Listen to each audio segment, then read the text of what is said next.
Hello everyone.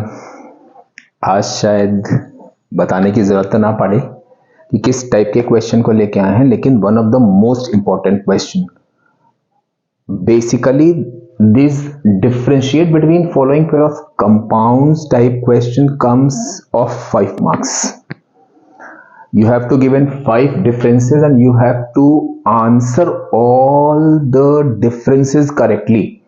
बहुत minute mistakes होती हैं यहां पर. आप देखोगे कुछ कंपाउंड्स के साथ हमने रेड कलर से कुछ लिखा हुआ है. बेसिकली ये क्वेश्चन आपके दो टाइप से आते हैं. एक टाइप का क्वेश्चन तो ऐसा होता है कि आपको दो कंपाउंड के बीच में डिफरेंशिएट करना है और आपको रिएजेंट दिया होगा व्हाट यू विल ऐड. तो यहां पे आप कोई भी टेस्ट नहीं लिख सकते हो. You have to write only the test which is given by using this compound. Second में आप देखोगे कुछ हमने लिए हैं कलेक्ट, तो हमने ऑलमोस्ट काफी सारे रिपीटेड हैं. इसमें हमने कलेक्ट तो ऑलमोस्ट 5 ईयर से कर लिए हैं सारे क्वेश्चंस. तो आप देखोगे यहां पर काफी सारे क्वेश्चंस रिपीटेड जो हम बताते जाएंगे आपको, बहुत इंपॉर्टेंट वाले हैं, वो आप ध्यान रखिएगा. कुछ में आप देखोगे हमने ब्रैकेट में कुछ दिया हुआ है. आपको जब जैसे मान लीजिए iron 2 sulphate and iron 3 sulphate, तो यहां पे आपको कोई और डिफरेंस नहीं लिखना है, केवल वही डिफरेंस लिखना है जिसमें आप इस पे NH4OH यूज करोगे. आपके दिमाग में देखते ही आ रहा होगा कि अरे ये तो इलेक्ट्रिकल केमिस्ट्री का है. कुछ बच्चे क्या करते हैं, जल्दबाजी में देखा ही नहीं कि क्या यूज करना है, NaOH से रिएक्शन करा दी. तो ये चीज आपको ध्यान रखनी है. दूसरी चीज, कुछ कॉमन मिस्टेक्स हम लोग यहां पर ऑब्जर्व करते हैं जब हम लोग डिफरेंशिएट वाले क्वेश्चंस को चेक करते हैं. होता क्या है बेसिकली, भाई आप दो चीजों में डिफरेंशिएट कर रहे हो तो मेन चीज आपको ध्यान रखनी है कि your difference should be in same contest. अगर एक साइड आपका प्रेसिपिटेट बनना है तो दूसरी साइड आप प्रेसिपिटेट के टर्म में ही आंसर दोगे. जैसे कि आपने लिखा सपोज वाइट पीपीटी फॉर्म्ड, यहां पे आप लिखोगे नो पीपीटी. होता क्या है, यहां पे बच्चा देखता है अच्छा, और टेस्ट उसका सही होता है. बच्चा देखता है कि हाँ भाई ये यहां पर हमने इसको जब ऐड किया था तो यहां पर ये गैस निकल रही थी, वो गैस का टेस्ट दे देता है. एक साइड डिफरेंस हुआ प्रेसिपिटेट, दूसरी साइड डिफरेंस हुआ गैस, तुरंत काट देते हैं हम लोग.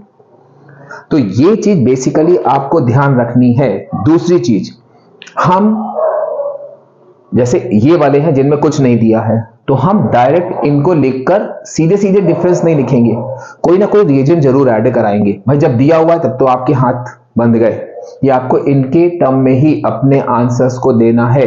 लेकिन जब नहीं दिया हुआ है तो आप सोचोगे अरे बहुत सारे आंसर है, कुछ भी लिख देते हैं.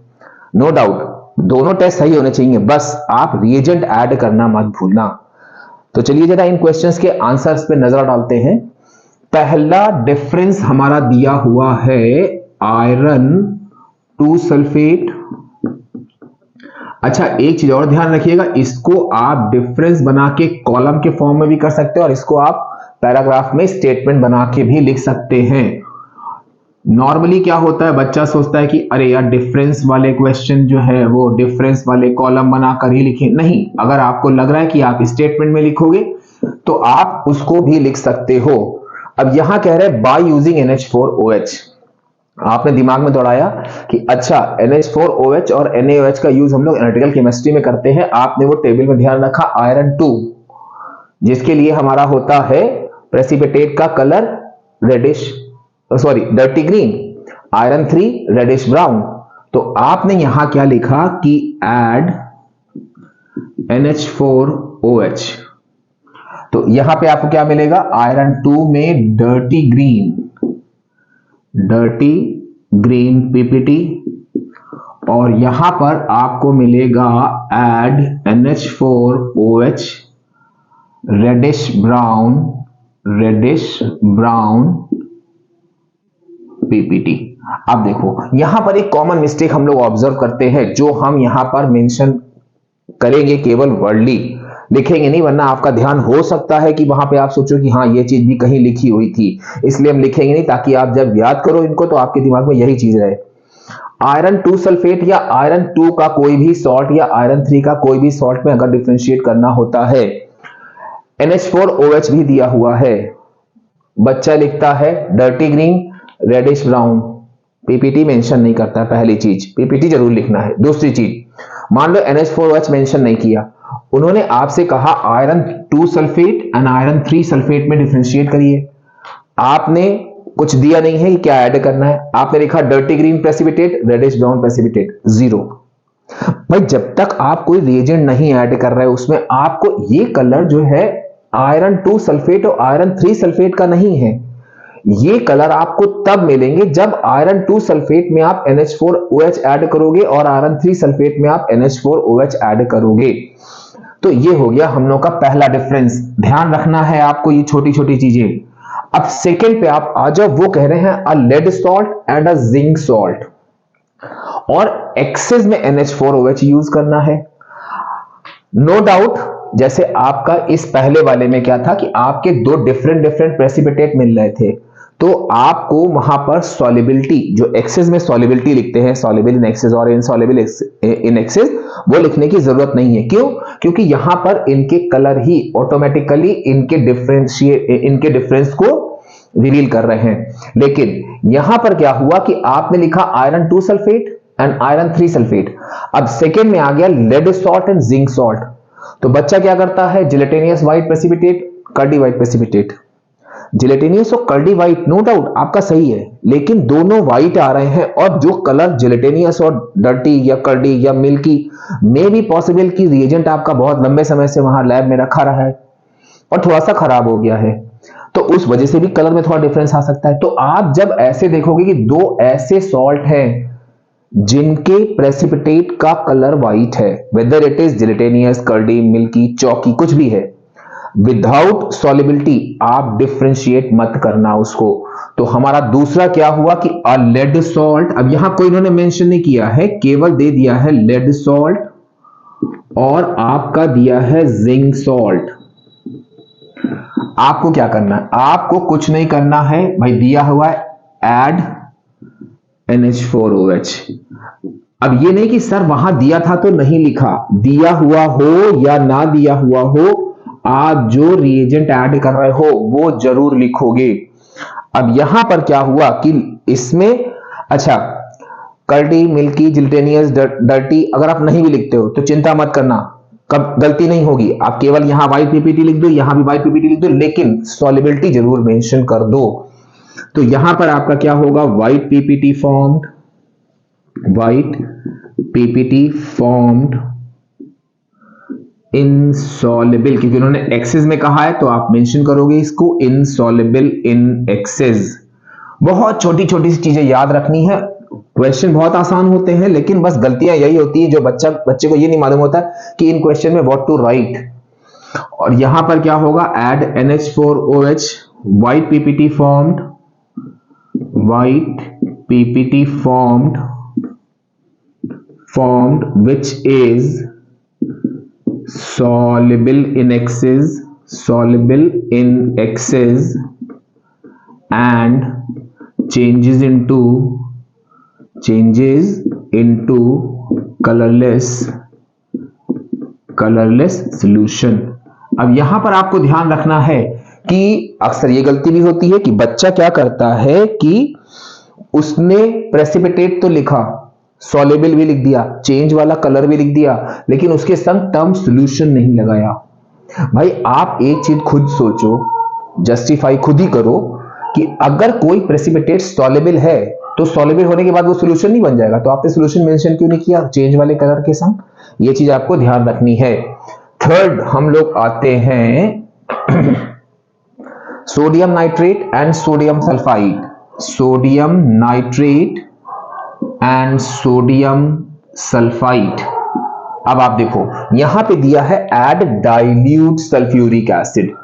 डाइल्यूट सल्फ्यूरिक एसिड आप ऐड करोगे तो आपको मालूम है कि सल्फाइड SO3, जब आप डाइल्यूट एसिड ऐड करोगे तो आपको मालूम होगा कि डाइल्यूट एसिड जो है नाइट्रेट के साथ रिएक्शन नहीं करते हैं, सल्फाइड के साथ रिएक्शन करते हैं, आपकी गैस इवॉल्व होती है SO2। तो आप कहोगे अरे सर बड़ा आसान है, add dilute H2SO4 SO2 gas evolve. नहीं, if you are going to differentiate two compounds in terms of gas evolved, then always remember it should always be followed by a chemical test, यानी कि आप उस gas का chemical test जरूर दोगे। तो यहां पर क्या हुआ, हमारा है डाइल्यूट H2SO4, हम यहां करेंगे add dilute H2SO4, no gas evolved, no gas evolved. अब हम यहां क्या करेंगे कि ऐड डाइल्यूट H2SO4, अब गैस इवॉल्व्ड, यहां पर आप नाम गैस का दो या ना दो फर्क नहीं पड़ता है, केवल गैस का टेस्ट होना चाहिए। A gas evolved that turns lime water milky. अब आप एक चीज और ध्यान रखिएगा, बच्चा इतना लिख के छोड़ देता है, लेकिन अगर आप थोड़ा सा ध्यान दो तो लाइम वाटर मिल्की तो CO2 भी करती है, तो हम डिफरेंशिएट कैसे करेंगे? तो हम यहां पर इसको डिफरेंशिएट करेंगे, lime water milky and turns acidified K2Cr2O7 from orange to green.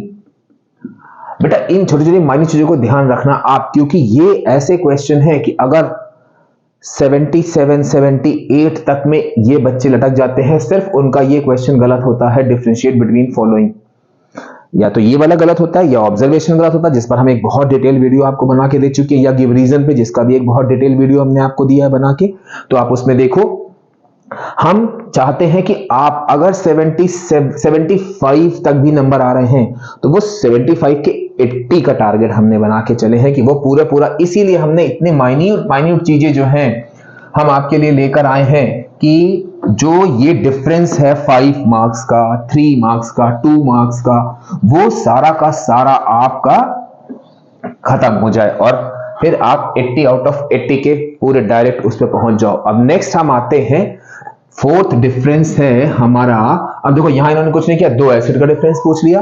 तो डिफरेंसेस दो कंपाउंड के बीच में है, वो कुछ भी पूछ सकते हैं आपसे, दो गैसेस भी हो सकती हैं, दो एसिड भी हो सकते हैं, dilute H2SO4 and dilute HCl। अब यहां इन्होंने क्या दिया, बाय यूजिंग BaCl2, तो आप कोई ऐसा डिफरेंस नहीं दोगे जो BaCl2 के अलावा हो, तो आप क्या करोगे यहां पे ऐड BaCl2, और इसीलिए ये मिस्टेक ना हो, दोनों में आप पहले ये चीज मेंशन कर दो। अब यहां पर क्या होगा कि आपका व्हाइट PPT फॉर्म होगा, व्हाइट PPT फॉर्म्ड। अब यहां पे किसका फॉर्म होगा वो प्रोडक्ट लिखने की जरूरत भी नहीं है, यहां पर नो PPT। भाई देखो ये क्लोरीन है, ये भी क्लोरीन है, तो दोनों में कॉमन आयन आ रहे हैं तो कोई रिएक्शन होगी नहीं, तो रिएक्शन नहीं होगी तो PPT हम नहीं, मतलब PPT नहीं। अब यहां ये नहीं कि आपने सर कहा नो रिएक्शन, यहां नो PPT लिख दिया, क्यों?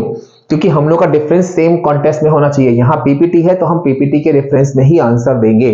तो add BaCl2, no PPT formed.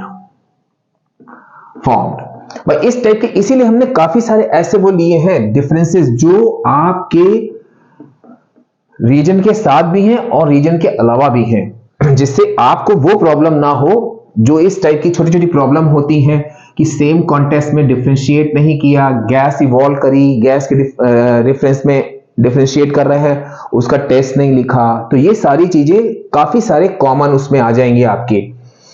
अब आ गया आपका इथेन एंड इथीन। आप मेरा यकीन करो ये कम से कम नहीं तो 6 या 7 बार क्वेश्चन आया है, ये वाला डिफरेंस इथेन और इथीन में, क्योंकि ऑर्गेनिक में बेसिकली एक यही डिफरेंस है।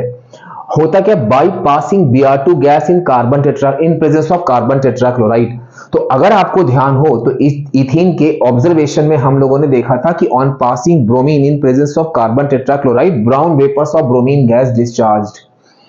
लेकिन इथेन में वो चीज नहीं होती है, इथाइन में भी होती थी, but in case of ethyne brown vapours of bromine gas discharge and turns colourless. ये भी आपको ध्यान रखना है, ऑब्जर्वेशन वाले मेरे वीडियो में इस पर हमने बहुत डिटेल में बात करी है। तो यहां पर क्या होगा कि ऐड ब्रोमीन गैस, सॉरी यहां पे होगा pass bromine gas in presence presence of carbon tetrachloride, brown vapors of bromine। अब इनमें काफी सारे ऐसे हैं जो आप ऑब्जर्वेशन में भी डाल सकते हो, ऑब्जर्वेशन वाले क्वेश्चन में भी आप यही चीज लिख सकते हो। Brown vapours of bromine gas discharge. यहां पर नो सच वेपर्स, वेपर है तो वेपर्स के टर्म में देंगे, no such vapours discharged.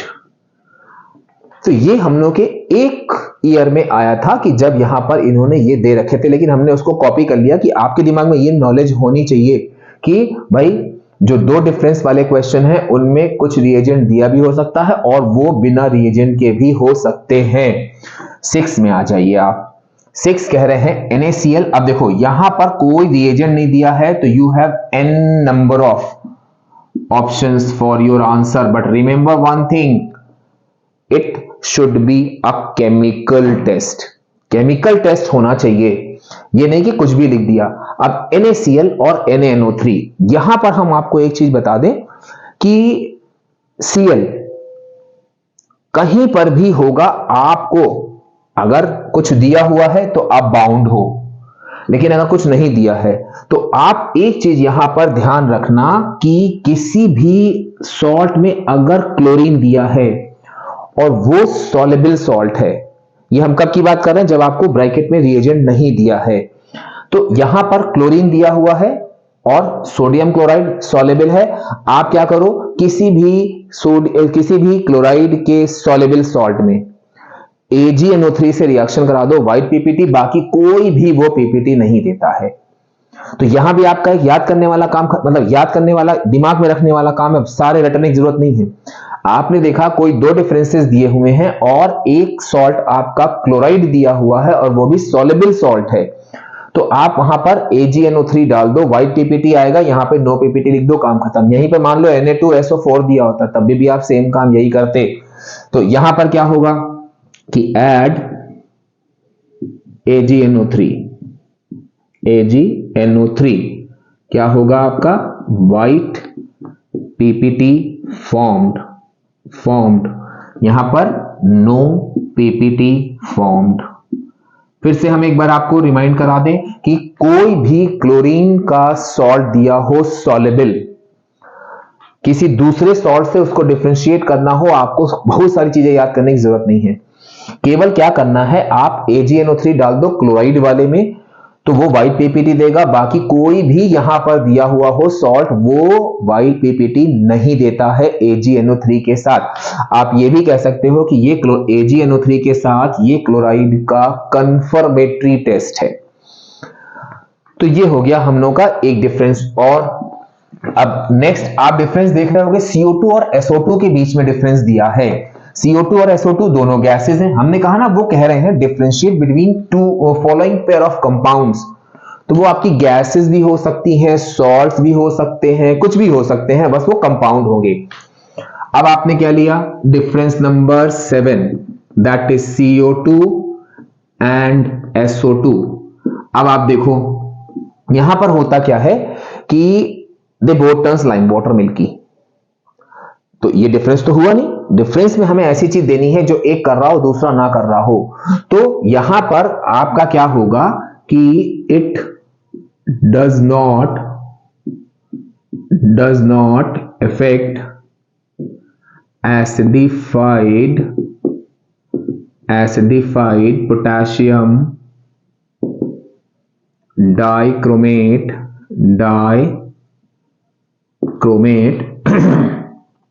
it does not affect acidified potassium dichromate solution। ठीक, अब यहां क्या होगा कि it turns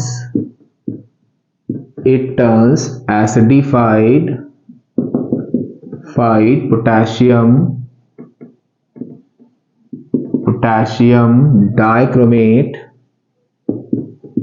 dichromate solution from orange to green, बस हो गया सिंपल सा डिफरेंस आपका। अब हम नेक्स्ट पे आते हैं 8 पर। ये भी इंपॉर्टेंट, ये भी इंपॉर्टेंट तो सारे ही हैं क्योंकि हमने वही लिए हैं जो कई कई, लेकिन ये कुछ ज्यादा बार आए हैं और ये कई बार रिपीट हुए हैं आपके। तो इंपॉर्टेंट तो ज्यादा सारे इंपॉर्टेंट है, लेकिन ये कुछ ज्यादा इंपॉर्टेंट है, थोड़ा ध्यान रखिएगा। Na2CO3 and Na2SO3। अब देखो यहां पर थोड़ा सा आप दिमाग लगाओगे तो आप देखोगे कि अगर अभी तक जितने भी हम लोगों ने डिफरेंसेस करे हैं, भाई 7 डिफरेंसेस करे हैं, आप देखोगे कि एक और एक डिफरेंस ऐसा है जो आप यहां पर लिख सकते हो, रिपीट करोगे।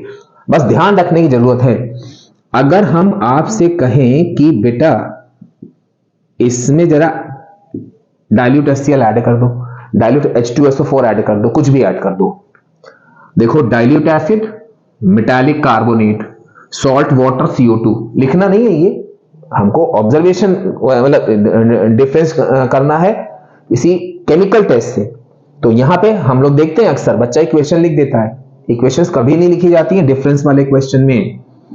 यहां भी हम लोगों ने क्या किया, ऐड डाइल्यूट HCl।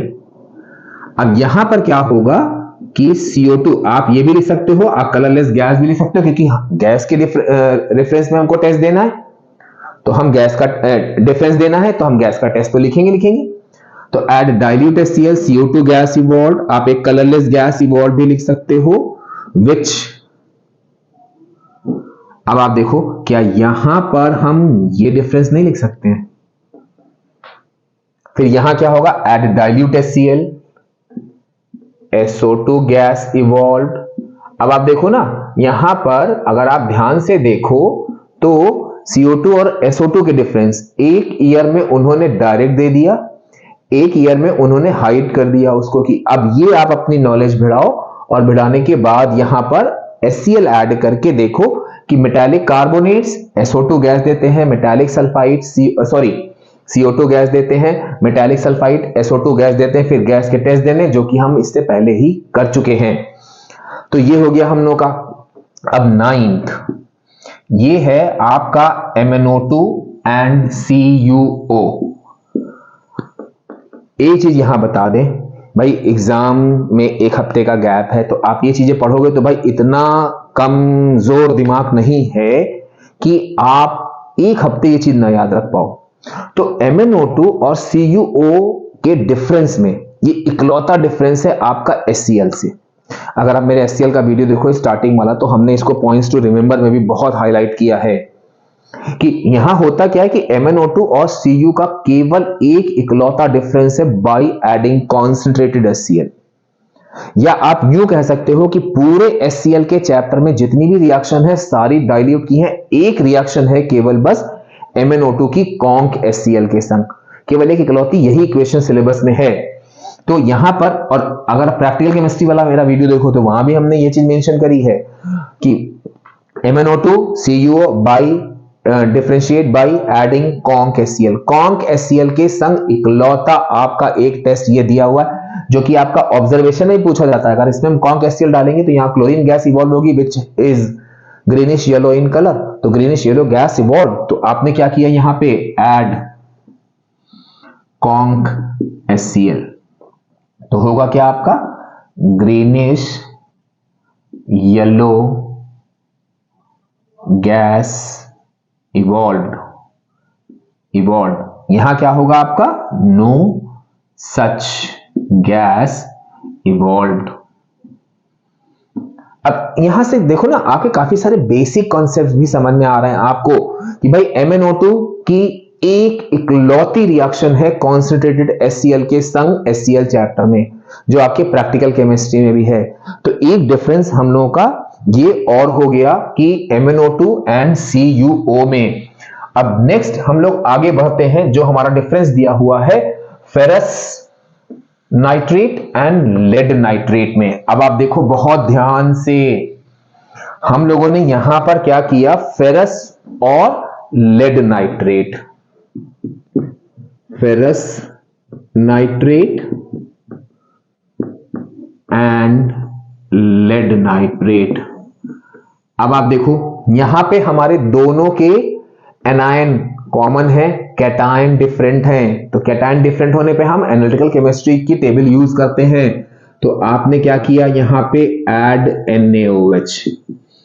अब जब NaOH ऐड करोगे तो फेरस यानी कि Fe+2 देता है डर्टी ग्रीन प्रेसिपिटेट, तो add NaOH, dirty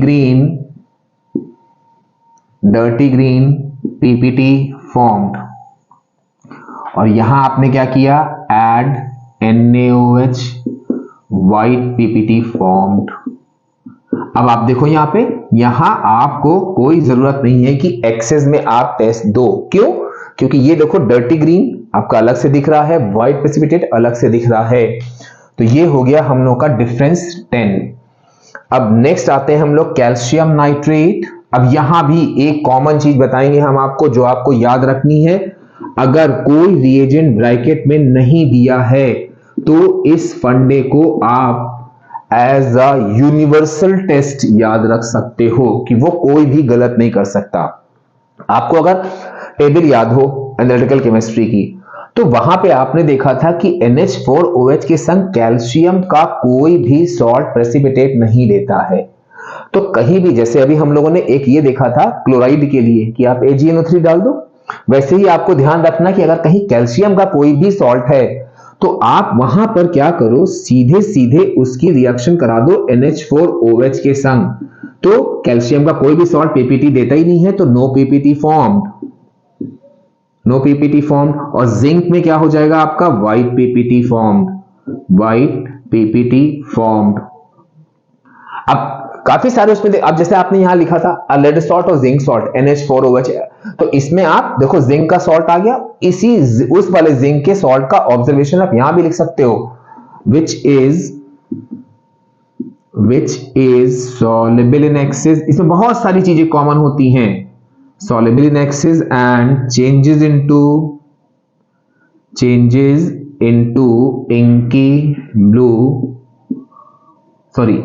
into colourless solution. Copper का इतना ज्यादा वो है इंपॉर्टेंट कलरलेस सोल्यूशन कि ज्यादातर एक्सेस में changes into inky blue solution ही याद हो जाता है। तो जिंक में ये चेंजेस इनटू कलरलेस सोल्यूशन। तो ये हो गया आपका कॉपर और जिंक में। अब आप नेक्स्ट आ जाओ 12 में ZnS। अब यहां भी हम आपको एक कॉमन चीज बताएंगे जो आपको ध्यान रखनी है। एसिड बेस सॉल्ट वाले उसमें हमने एक चीज बताई थी आपको एसिड की प्रॉपर्टीज में, और हमने HCl में भी और HNO3 में भी, H2SO4 में ये चीज बताई कि कोई भी डाइल्यूट एसिड जो है वो सल्फेट के संग रिएक्शन नहीं करता है। तो इसका मतलब अगर कोई भी आप HCl ले लो, H2SO4 ले लो, यहां पर अगर आप उन एसिड को ऐड कर दो, डाइल्यूट HCl या डाइल्यूट H2SO4 को, तो dilute acid with metallic sulphide IDE sulphide, rotten egg smell. यहां पे नो सच गैस इवॉल्व, क्योंकि सल्फेट है वो रिएक्शन करेगा ही नहीं। तो यहां पे आपका डिफरेंस था गैस के टर्म में, तो ये भी आपका गैस के टर्म में ही होगा। तो आप लिखोगे नो रिएक्शन, या वो कुछ नहीं लिखना है, नो सच गैस इवॉल्व। तो यहां पे आपका क्या हो गया कि ऐड डाइल्यूट HCl। अब देखो यहां पर रॉटन एग स्मेल गैस इवॉल्व। जैसे अभी ऊपर हम लोगों ने देखा था एक, उसमें आप कहोगे सर मतलब ग्रीनिश येलो गैस वाला जो हमने रब कर दिया है इसमें MnO2 एंड CuO में, ग्रीनिश येलो गैस। अब आप सोच रहे होगे सर अभी थोड़ी देर पहले तो कह रहे थे कि कोई भी गैस इवॉल्व होगी तो it should followed by a chemical test. No doubt सही है, लेकिन है क्या यहाँ पे zinc sulphide, rotten egg smell, ये कैरेक्टरिस्टिक स्मेल है, इतनी गंदी स्मेल होती है कि आप तुरंत पहचान जाओगे कि हाँ ये ZnS है। तो यहां पे आप केमिकल टेस्ट ना भी दोगे तो ये आपका टेस्ट आइडेंटिफाई करने, गैस को आइडेंटिफाई करने के लिए है। ग्रीनिश येलो, कोई और गैस ग्रीनिश येलो होती नहीं है क्लोरीन के अलावा, तो वो भी आपका एक यूनिवर्सल टेस्ट है। तो वहां पर आप अगर उन गैस के टेस्ट नहीं दोगे, गैस के टेस्ट वहां पर जरूरी होते हैं जहां पे गैसेस आपकी कलरलेस हो। जैसे मान लो कहीं पर ऑक्सीजन निकल रही है या कहीं पर SO2 निकल रही है, CO2 निकल रही है, जो कि कलरलेस होती है, तो वहां पे उनके टेस्ट आप दोगे। हाँ, यहां पे क्या होगा, no such gas no such gas evolve, यहां पर कोई भी गैस इवॉल्व नहीं होगी। ये हो गया आपका एक नेक्स्ट डिफरेंस। अब देखो फिर से जो है यहां पर ये जिस ईयर में क्वेश्चन आए थे तो उसमें 3-4 ऐसे क्वेश्चन थे कि जो आपके हम इस पहले वाले पार्ट में कवर कर चुके हैं। आप सोच रहे होंगे कि सर ने यहीं पर, ये तो पूरा 5 का सेट एक ईयर में आया था, बाकी जब ये वाला आया था तब भी 5 डिफरेंस थे, लेकिन वो डिफरेंस आपके सारे यही वाले थे, रिपीटेड 5-6 साल का डिफरेंस था, 4 यहां ऐसे कुछ डिफरेंस था। अब हम लोगों ने क्या लिया यहां पर ZnSO4 एंड ZnCl2। अब देखो यहां भी आपका बेसिक कॉन्सेप्ट एक काम आएगा जो अभी थोड़ी देर पहले हमने बोला था, अगर नहीं सुना हो तो फिर से सुन लो आप ध्यान से, कि अगर दो एनायन सेम है तो रिएक्शन नहीं होगी। तो आप देखो यहां पे जिंक क्लोराइड, मतलब इसमें भी क्लोरीन है, बेरियम क्लोराइड इसमें भी क्लोरीन है, मतलब ये दोनों आपस में रिएक्शन नहीं करेंगे। तो यहां पर क्या होगा, ZnSO4 में ऐड करना है BaCl2, ऐड BaCl2, तो यहां पे आपका BaSO4 बन जाएगा जो कि व्हाइट PPT होता है। बेटा आप ध्यान रखना, हम यहां पर आप देख रहे हो ना कोई रिएक्शन लिख रहे हैं ना कोई, मतलब जो चीजें नहीं लिखनी, जो चीजें आपको सिर्फ लिखनी है हम वही मेंशन कर रहे हैं यहां पे। तो ZnSO4 एंड ZnCl2, अब यहां PPT था तो हमारा ये डिफरेंस भी PPT के टर्म में ही होगा कि नो PPT फॉर्म्ड। ये आपका नेक्स्ट डिफरेंस हो गया, दैट इज 13। अब 14 पे आते हैं। 14 क्या कह रहा है, NaNO3 and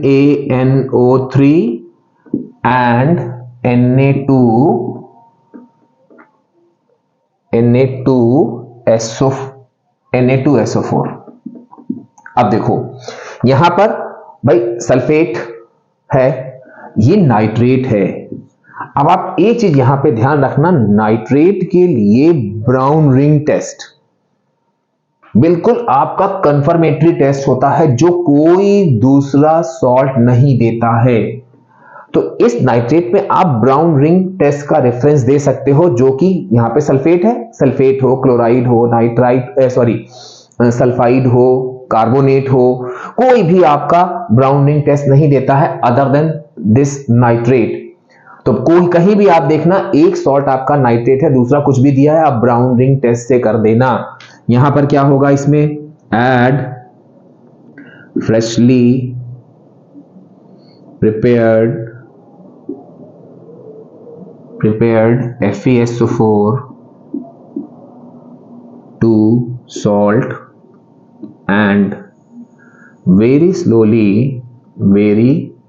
slowly add conc H2SO4 from the wall of the test tube। बस यहां पे क्या होगा आपका, brown ring formed at the junction. ये आप HNO3 वाले में भी देखना, हमने इसको बहुत डिटेल में मेंशन किया है। यहां पर क्या होगा, नो सच रिंग फॉर्म्ड। तो ये हो गया हम लोग का एक डिफरेंस। और तो कुछ कॉमन चीजें ध्यान रखनी है, क्लोराइड के लिए AgNO3, नाइट्रेट के लिए ब्राउन रिंग टेस्ट। वैसे ही आपका कैल्शियम अगर हो एनालिटिकल केमिस्ट्री में तो NH4OH ऐड कर देना, जो कि कोई दूसरा भी टेस्ट नहीं देता है। तो इस तरह से कुछ कॉमन चीजें हैं जो आप याद कर लो। डिफरेंस वाले क्वेश्चन में कोई प्रॉब्लम नहीं आती है, बस प्रॉब्लम मेन होती है कि बच्चे को ये नहीं मालूम होता है कि इनमें हमें लिखना क्या है। अब देखो आपका CuSO4 एंड FeSO4। अब आप फिर ध्यान से देखो, SO4 एनायन कॉमन है, कैटायन डिफरेंट है, मतलब हम इसमें एनालिटिकल केमिस्ट्री लगाएंगे। एनालिटिकल केमिस्ट्री में भाई देखो इतने सारे अभी आपने फेरस वाले पढ़े हैं, या तो उसके रेफरेंस में दे दो, या आप कॉपर है तो आप ध्यान रखो add NH4OH, pale blue PPT formed. अब यहां पे आप देखोगे दोनों कलर डिफरेंट है तो एक्सेस में देने की जरूरत नहीं है।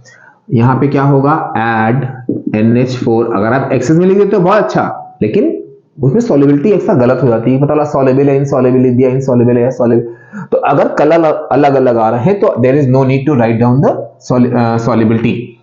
Add NH4OH। अब देखो यहाँ पे Fe+2 है, यानी कि डर्टी ग्रीन PPT फॉर्म्ड।